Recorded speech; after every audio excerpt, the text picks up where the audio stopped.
Hi, I'm Dr. Marianne Cintron, founder of Step by Step Dyslexia Solutions. Welcome. Thank you for being here today. The reason we do these YouTubes is to inspire parents of dyslexic children and inspire you if you have dyslexia. And so as my guests, I have adults who are parents of dyslexic children so they can share the success stories that they have and the challenges they had. Also, people who are dyslexic themselves, because we are realizing dyslexia is a trait of genius. I want you to hear what wonderful dyslexic grown-ups are doing with their lives today. So today I want to introduce you to my special friend, Lois Letchford. I'm going to have her come on in and tell you a little bit about herself, first of all, before we go on with the interview. Come on, Lois, come on in. It works. Hello, Marianne. Hi. Why don't you tell the audience a little bit about your exciting life with your son and some of the, well, just about a little bit about yourself, first of all. I loved your introduction because I am dyslexic. I was undiagnosed all the way through school. I went through school and survived because I could read words. I couldn't comprehend. And when I was in high school, when content becomes important, the comprehension starts to kick in. And that really helped me. And it gave me enough to get myself through teachers college and teach and work. And then I married and had these children. The first one was as quick with everything.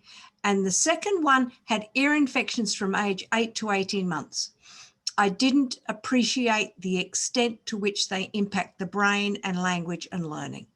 So he has a double barrel in that he had me as his mother with dyslexia and that gene.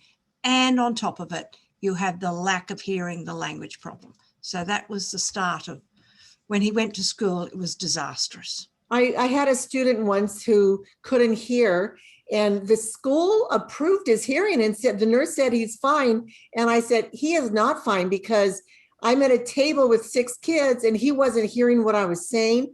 And it turned out he went to an outside nurse. He got tubes put in his ear because they said he was hearing as if he was underwater.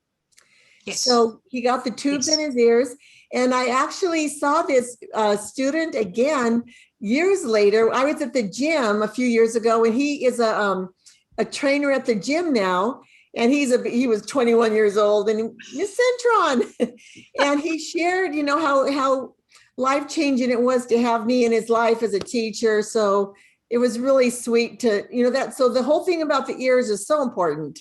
Yes, yes. And I met an audiologist, and she said, it's not just that you don't hear when you've got the ear infection, but before it and after it, that you're still not hearing clearly. And it impacts particularly with hearing sounds. And consonant blends are really hard. And then you've got the vowel blends, but the consonant blends, the difference between a word like pay and play is one letter. Yes. Yes, pay and play and sat and slat and you know, even, you know, I tutored today and there was a little boy that kept adding an L to these 3-letter words. And I'm like, do you see an L in there? Or do you see an R? And it's interesting because they have the visual thing going on and the auditory and it just takes a lot of patience and a lot of compassion and understanding. And I think also creativity to take out that whiteboard and work another different way that's going to help him have that hands-on opportunity to understand things. Creativity, yes. Yeah. It's absolutely key, really. So tell us about your son that had the dyslexia, has dyslexia, and I'm so proud of him. So start where you want. You want to start in elementary school? In grade 1 in 1994, he failed. And he wet his pants, he bit his fingernails, and he stared into space. The teacher shouted at him because he couldn't do it. And he learned, I can't do this. He learned I was dumb. And that was really horrific. In 2018, I asked him about this year, and he just cried. And I didn't realize how damaging it was. So if your child is struggling, get them out as quickly. Don't let them go through with that failure. I had the opportunity to work with him for 6 months in 1995. I started with series of books called Success for All, and he couldn't do it. He appeared to have no memory for letters, for sounds, or for words. And that was critical. And my mother-in-law was with me, and she said, Lois, throw away what's not learning and make learning fun. And that became my mantra. Well, it doesn't matter what he's going to do. We're just going to enjoy it. I started to write poetry with simple 3-letter words, a mug in a bug and a windmill on a hill and cat in a hat and these. It was transformative because we gave the letters a bed. We gave the sounds a bed. We created pictures. And his learning exploded. You come up with the 00 sounds because I'm writing every day for him, as in Cook, Look and Book. And I wrote about Captain James Cook, the last of the great explorers. So now we're doing high-level stuff with low-level words. Good. And he said to me, can I see Captain Cook's original maps? And when he said that, I knew that question didn't come from a child with a low IQ. Mm. And it was critical for me to see his strength. And then he said, who came before Captain Cook? Well, that's easy, Nicholas. That was Christopher Columbus. And who came before Columbus? And his question blew me away because I'd never thought of that. Isn't that interesting? So having a parent that's aware of the children's giftedness, aware of their interests, and you start giving them information based on their interests. And that's wonderful that he had those kind of questions. Again, when I talked to him in 2018, it was fascinating because he went from tears from talking about 1994 to, he said, I remember the poems, and he named them. And Captain Cook, he said, Captain Cook taught me to love learning. And I never want to stop learning, he said. Never want to stop learning. That's something. Yeah, good. And that was really transformative because we found, and this was fascinating, that Columbus's original map was over 1,000 years old. And we found it. Well, what was brought to my remembrance is Columbus always believed the earth was round, and nobody around him believed that, but he read the Bible, and it was in the Bible that if you go to the West, it just keeps on going. It doesn't drop off. Anyway, that's a little side. but also the history, the historians knew from Egypt that the world was round. So the first map from 250 AD was round. And that information had got lost and transformed. So Columbus knew it not from one source. He knew it from multiple sources. And then what was also interesting, Columbus found the map because printing became important in 1442.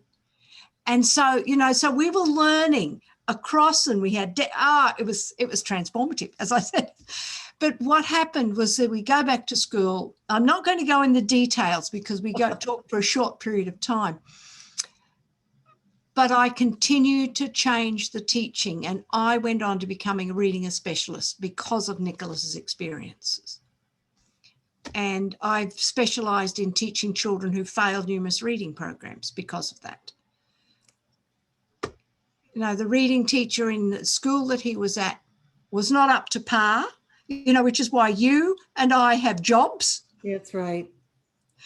And that shouldn't be the case. So I'm passionate saying when children don't learn as expected, we are the ones who have to change. That's right. I heard someone say that dyslexia is not a learning disability, it's a teaching disability. Teachers need to learn about using a multisensory approach and make learning fun. And kids need their parents advocating for them for sure. Tell the audience about your son going, what's your son's name again? Nicholas, going to Oxford and what he's doing now. Yes, he ended up with 2 undergraduate degrees, one in mathematics and one in engineering. He took 5.5 years to do that. And at the end of that, you think, whew, it's all over. And he applied for jobs in Oxford as a postdoc, as a doctoral student, and he got a scholarship to study applied mathematics in Oxford, and he graduated in 2018. Isn't that amazing? Brilliant. And you have a YouTube that shows his actual graduation ceremony, and that's had a lot of views. What's the name of that YouTube? I think if you look up Lois Letchford, Dyslexic to PhD. Okay. When learning is trauma, tell us about that. That came about because I spoke to my son in 2018 and he cried when I asked him. And that's for the first time I recognized my son has been traumatized and he can't talk about it. Wow. And it was so 2019. Yeah. So it's, 20 plus years later, and he's had, how many successful years in school, and he still can't talk about this 1 year. And he has since received or is in counseling because of that. And shifting it from a memory to speaking about it, because he couldn't even talk about it. Well, his story is going to help so many people because there's a lot of embarrassment in that shroud of shame if they have dyslexia, but we're learning about the genius of dyslexic people. When we had we inherited the printing press, that's when the dyslexic people just kind of got pushed aside. And, we lost a fifth of our population because of the reading problem, or the challenge. And I have met so many dyslexic adults that are geniuses. I've met designers of high performance cars. We know that dyslexic people thrive in engineering, entrepreneurship, the arts, and architecture. So when they need a degree to go to college, we can advocate for them and they can get accommodations to be successful. Was your son is successful with getting the accommodations? He was, but it wasn't, the accommodations were to help him write his thesis.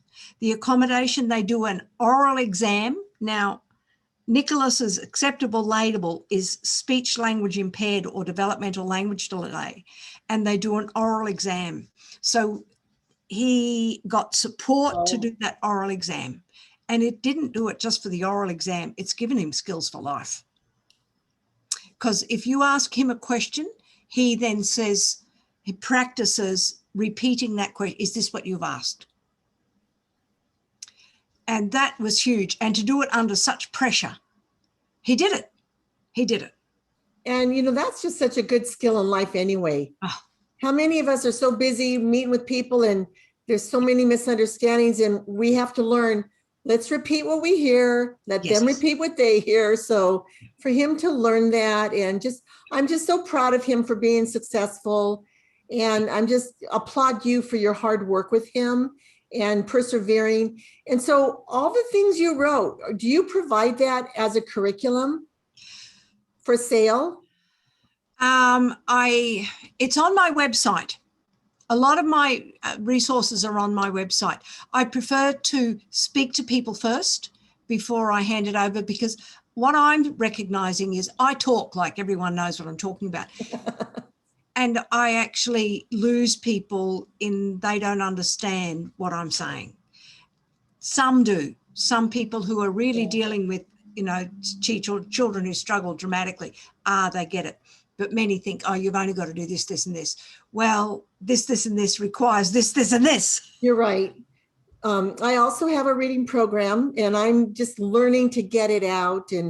But we have so many dyslexic kids in our world, in our nation, and we need to have more of us getting out there, like you said, helping the parents relieve their pain and helping their children. I'm just so excited to learn that we can bring peace to their home.